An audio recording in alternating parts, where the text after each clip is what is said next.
It's officially the new year, and now everybody's trying to lose weight and get into their diet groove. So I'm going to give you 12 tips and tricks to help you lose weight and get on your diet routine. I've studied for years and years and years what works, what doesn't work, and so I've compiled a whole list of things that I think will be very helpful for you, starting with habits.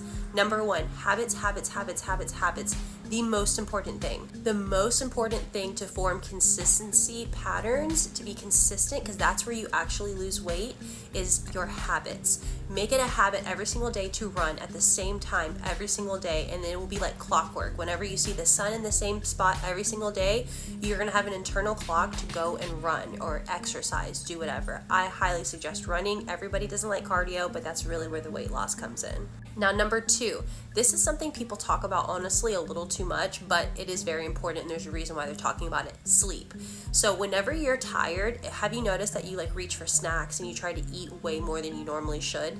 Because your body's tired. It's trying to find a way to have energy, and so it's like, well, if I'm not going to restore my energy by sleeping, I'm going to do it through eating. So you overeat, you oversnack whenever you're tired. So sometimes it's more beneficial to just take that nap during the day or at the end of the day, or never replace of your run, but you should always take a nap.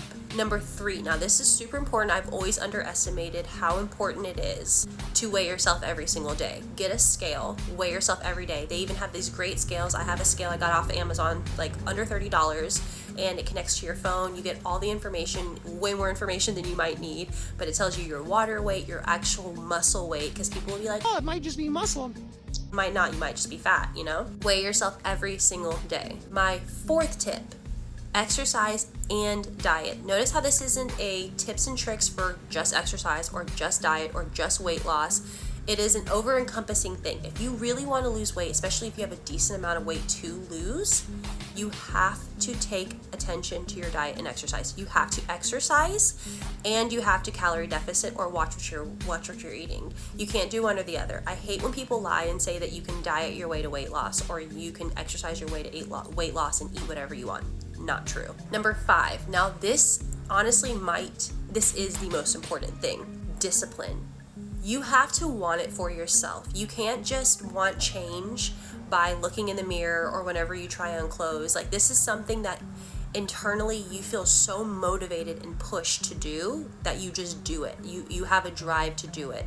It's not, you find one person on Instagram and you want to look like them, so that's your drive. No, there has to be something internally that drives that discipline to want to get up and exercise in the morning or in the middle of the day when you have time, or during your lunch break, or before you eat dinner, or after you eat dinner, or right after the kids go to bed. You have to find that motivating force inside of you to keep you consistent. That's why I say habits. Habits and discipline really go hand in hand here. But that is so important, is discipline. There's so much body positivity out there that is such crap, and it will, anywhere you turn in the world, you can find that body positivity. You can find something to make you complacent and tell you, yeah, I wanted better for myself, but Ashley Graham is really hot and she's kind of fat, so it'll work out for me too, right? No, lose the weight. I think we're on tip 7. This tip is, do not find pain or discomfort as a reason to quit and give up.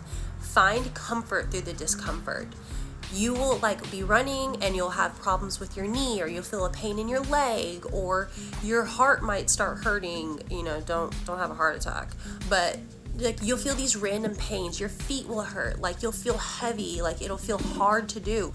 You have to push through this, okay? You will get out on the other side. I promise you, the healthier you become, the more those subside and those go by the wayside. You will lose those pains, those discomforts. They will go away. You have to exercise it out.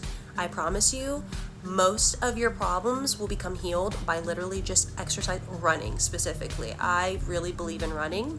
Running can solve so many issues. The answer isn't to give in to the pain and say I can't run today because my knee hurts, or I can't run on the days that my knee hurts. There goes your consistency and your habits, which this blends into my actually 7th tip. The last one was 6, this is 7. Cardio is so underrated, and also you will see meatheads, you'll see gym rats. They will be the most consistent people you will ever see exercise, but they will until the cows come home, be like, I don't do cardio. I don't run. I will lift all these weights, I will do all these exercises, but I won't do cardio.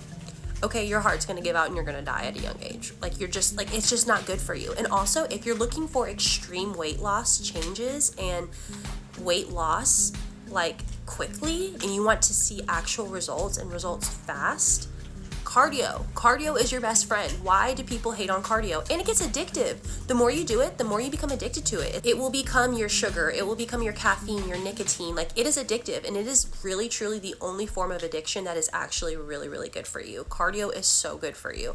I don't believe you can go out there and you can find a study for anything to back up anything you say. If you want to say cardio is bad for you, you can go and you can find a study that says cardio is bad for you, but it's not true. It's very, very good for you. You can literally see it in your face the first 4 days that you're running. You can see it. Tip 8.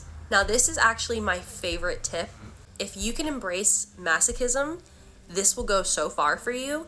If you seek the discomfort, if you seek the pain, if you seek the uncomfortability, you are going to lose weight so fast. I eat very, very healthy. I eat no seed oils, no refined sugar, no lab ingredients. Literally, if God didn't create it, I don't eat it. And even after that, I'm like, I could go further with this. How about no milk? I love milk. I drink matchas, I drink maple milk, I drink so much milk. And I was like, screw it. Let's make life a little miserable right now and let's strip the milk right out. Boom. That's when my weight loss really started, like, really kicking in. Now, this is another tip. Tip number 9. This is a tip people will not give you because it just doesn't sound fun.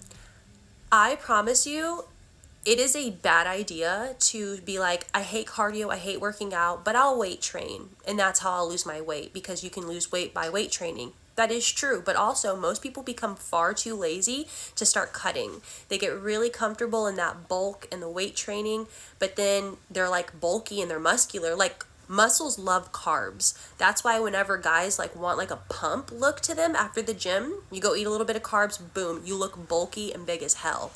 I do not recommend this because you're most likely not going to find the discipline to want to cut. Okay, tip number 10. Sometimes the weight on the scale is water weight, so don't take it too offensively, don't take it too personally.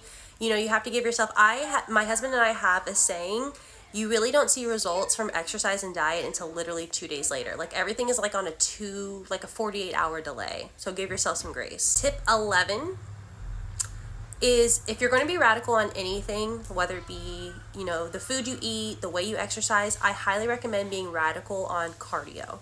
Like, you can run a ton, it'll be nothing but beneficial for you. If you feel like you can add a little bit more extra like effort into what you're doing when it comes to calorie deficit or removing certain foods out of your diet or exercising, you can always throw the extra like attention on more cardio. Now, last and final tip, not the most important, I've said a few of them are important, but tip number 12, never eat out. I understand that's how people socialize. It's how they have fun. It's where you find excitement in life. Americans eat out way too much. Like, we eat out all the time. Go to the movie, we eat. Go out to the park, we eat afterwards.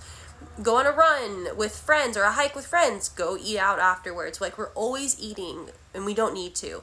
And it's so much more beneficial if you can see what is actually going into your body, how food is being prepared. You go to Starbucks, sure, you realize, like, you see a Bobby Parrish video and you're like, oh my gosh, my drink has 173 grams of sugar in it. That's crazy. Gulp, gulp, gulp, gulp. That's so crazy. You don't make changes in your life like that until you go home and you try to make yourself a coffee with 173 grams of sugar in it. I guarantee you, you won't even be able to put 70 grams of sugar into that coffee and not be like, what am I doing to my body? Like, what am I putting in my body? Things just become so much more clear when you prepare food yourself and you really understand and you really see food as medicine. And I hate to sound dumb and tacky when I say that, but it's true. It's very important.